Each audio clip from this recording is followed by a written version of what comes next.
Alexandre de Moraes retira sigilo de depoimentos de Jair Bolsonaro, ministros e militares envolvidos em suposta trama golpista. Oitiva de ex-comandante do Exército, general Freire Gomes, revela que Bolsonaro apresentou de fato duas versões de minuta propondo o golpe de Estado. Ato no Rio de Janeiro relembra os 6 anos das mortes de Marielle Franco e Anderson Gomes. Investigação do caso chega agora ao Supremo Tribunal Federal. Eleições municipais na capital paulista. Delegado Olim ganha força como vice de Ricardo Nunes após reunião em Brasília.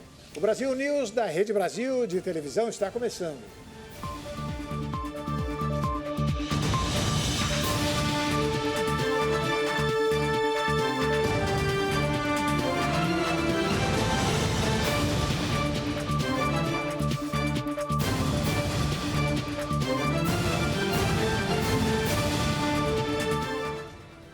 Após a retirada do sigilo pelo ministro Alexandre de Moraes dos depoimentos sobre a suposta trama golpista, nesta sexta-feira, vieram à tona as declarações do general Freire Gomes, onde o ex-presidente Jair Bolsonaro teria, de fato, ciência de um golpe de Estado.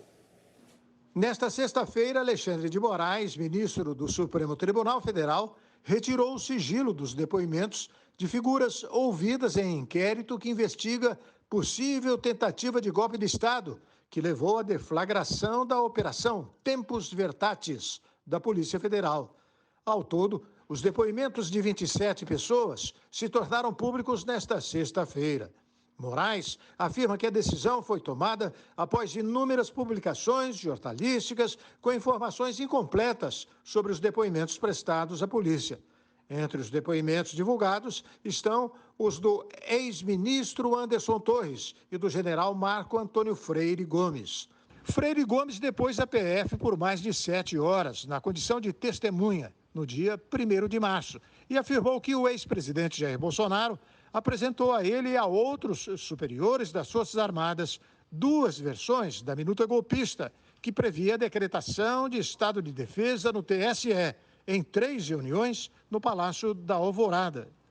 De acordo com o ex-comandante, pelo menos 2 dessas reuniões aconteceram no mês de dezembro de 2022.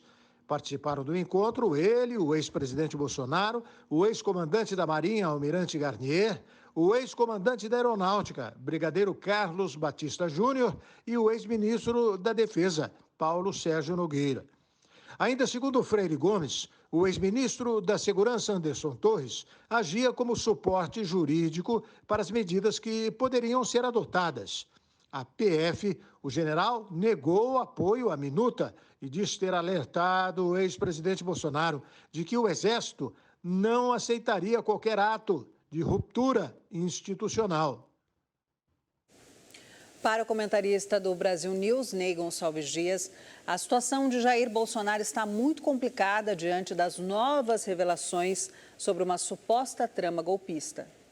Os dados e as conversas reveladas pela jornalista Bela Megali do Globo e a autorização do ministro Alexandre de Moraes de abrir o sigilo das investigações, dos depoimentos importantes, traz novas revelações estarrecedoras. O tenente brigadeiro Carlos Batista Júnior, que era comandante da Aeronáutica, ele disse que no dia 12 de dezembro, veja bem, 12 de dezembro, no final do governo, ele teria dito ao general Heleno, que era o chefe do GSI do Palácio, que se o presidente, que a Aeronáutica não acompanharia o presidente Jair Bolsonaro em qualquer tentativa de alteração da ordem constitucional e que ele avisasse ao presidente. Muito bem. O tenente brigadeiro disse também que participou de uma reunião e o presidente perguntou para o advogado da União o que poderia fazer e que ele disse que não poderia fazer nada. O Freire Gomes, que era o então comandante do Exército, participou de 2 reuniões onde o assunto foi tratado. A certa altura ele teria dito ao ex-presidente Jair Bolsonaro, olha, qualquer tentativa de GLO, interferência do Exército, estado de sítio, eu serei obrigado a determinar, a decretar a sua prisão, disse Freire Gomes. Esses dados, eles não alteram, mas eles esclarecem muito que o bunker que existia no Palácio do Planalto e da Alvorada, no final do governo do ex-presidente Bolsonaro, tudo lá era em torno disso. GLO, vamos botar o exército para tomar conta, a Marinha e a Aeronáutica, vamos decretar o estado de sítio, o resultado das eleições não podem ser prevalecidos, houve fraude das eleições e etc. O ministro Alexandre de Moraes, do Supremo Tribunal Federal, foi escolhido como relator do caso que investiga os mandantes da morte da vereadora Marielle Franco e do motorista Anderson Gomes. O ministro Alexandre de Moraes, do Supremo Tribunal Federal, foi sorteado como relator da investigação sobre os mandantes e responsáveis pelo assassinato da vereadora Marielle Franco e do motorista Anderson Gomes. Na última quarta, o inquérito foi enviado à Suprema Corte pelo ministro Raul Araújo, do Superior Tribunal de Justiça, após a descoberta do suposto envolvimento de uma autoridade com foro por prerrogativa de função. O assassinato de Marielle e Anderson completou 6 anos ontem. Eles foram executados a tiro na região central do Rio. Agora, com a mudança de tribunal, significa que caberá ao STF validar ou não a delação premiada do ex-policial militar Rony Lessa, réu pela morte da vereadora e do motorista. Se necessário, o magistrado pode avaliar que a menção da autoridade com foro no STF não tem elementos que a sustentem, podendo enviar o processo de volta ao STJ. A Suprema Corte tem a responsabilidade de julgar processos envolvendo o presidente e o vice-presidente da República, ministros do governo, senadores e deputados federais, embaixadores, ministros de tribunais superiores e do Tribunal de Contas da União. E um ato no centro da cidade do Rio de Janeiro lembrou os 6 anos dos assassinatos da vereadora Marielle Franco e do motorista Anderson Gomes. Os manifestantes voltaram a exigir uma resposta sobre quem foi o mandante do crime. Um ato nesta quinta-feira no centro da cidade do Rio de Janeiro lembrou 6 anos dos assassinatos da vereadora Marielle Franco e do motorista Anderson Gomes. Liderados pela viúva de Marielle, a vereadora Mônica Benício, os manifestantes pediram justiça. Marielle e Anderson foram executados na noite de 14 de março de 2018, quando o carro que estavam foi fuzilado no bairro do Estácio, na região central da cidade. 2 acusados dos homicídios, os ex-policiais Rony Lessa e Elcio Queiroz, foram presos em março de 2019, um ano depois do crime. Lessa é suspeito de ter efetuado os disparos e Queiroz de conduzir o carro usado no assassinato. O ex-bombeiro Maxwell Simões Correia foi detido no ano passado depois de ter sido apontado por Queiroz como responsável por monitorar as movimentações de Marielle. A polícia também prendeu em janeiro deste ano Edilson Barbosa dos Santos, que teria ajudado a se desfazer do carro utilizado no crime. Outros suspeitos foram mortos no decorrer das investigações, que completam 6 anos sem uma resposta sobre quem mandou matar Marielle.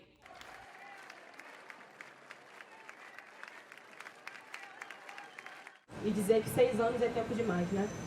É tempo demais para dor, para saudade e para justiça.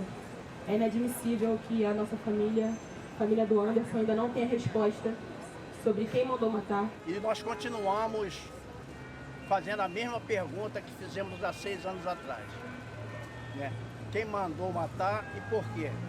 Eu espero que a gente não precise mais esperar mais 6 anos, mais 1 ano, para a gente responder quem mandou matar a Marielle e o Anderson. Não porque a gente quer colocar esse crime no pedestal, como a gente nunca fez. Pelo contrário, a gente sempre lutou por justiça pelo país inteiro. Mas porque a democracia brasileira precisa dar uma resposta para as mulheres que se colocam corajosamente nesse lugar. O caso é investigado pela Delegacia de Homicídios da Polícia Civil do Rio de Janeiro. Em fevereiro do ano passado, a Polícia Federal também abriu sua própria frente de investigação. O deputado federal Henrique Vieira, do PSOL, afirmou que a bancada de seu partido quer se reunir em breve com o ministro da Justiça, Ricardo Lewandowski, para receber atualizações sobre o caso. Já o Ministério Público do Rio de Janeiro informou que avanços foram obtidos no último ano das investigações. Reconhecido como um dos parlamentares mais atuantes na Assembleia Legislativa de São Paulo, o delegado Olim ganha força como possível vice de Ricardo Nunes na disputa pela Prefeitura de São Paulo. Uma reunião com a direção nacional do Progressistas em Brasília definiu que o partido vai indicar o deputado estadual delegado Olim como vice de Ricardo Nunes para a pré-campanha à reeleição à Prefeitura de São Paulo. O secretário de Segurança Pública, Guilherme Derrite, chegou a participar do encontro. Olim disse saber que Nunes tem várias opções para a escolha do vice, mas que espera ser o preferido pelo prefeito após o aval do PP.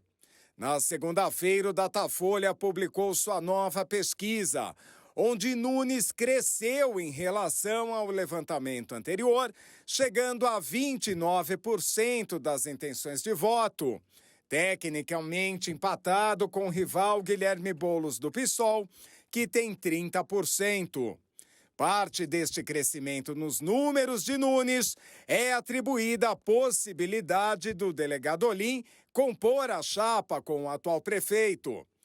Olim tem feito um grande trabalho na Assembleia Legislativa de São Paulo, com importantes projetos que atendem aos anseios da população, como o PL 870, que proíbe a perturbação de sossego e do bem-estar público da população pela emissão de sons e ruídos por quaisquer fontes ou atividades residenciais, comerciais ou em vias públicas.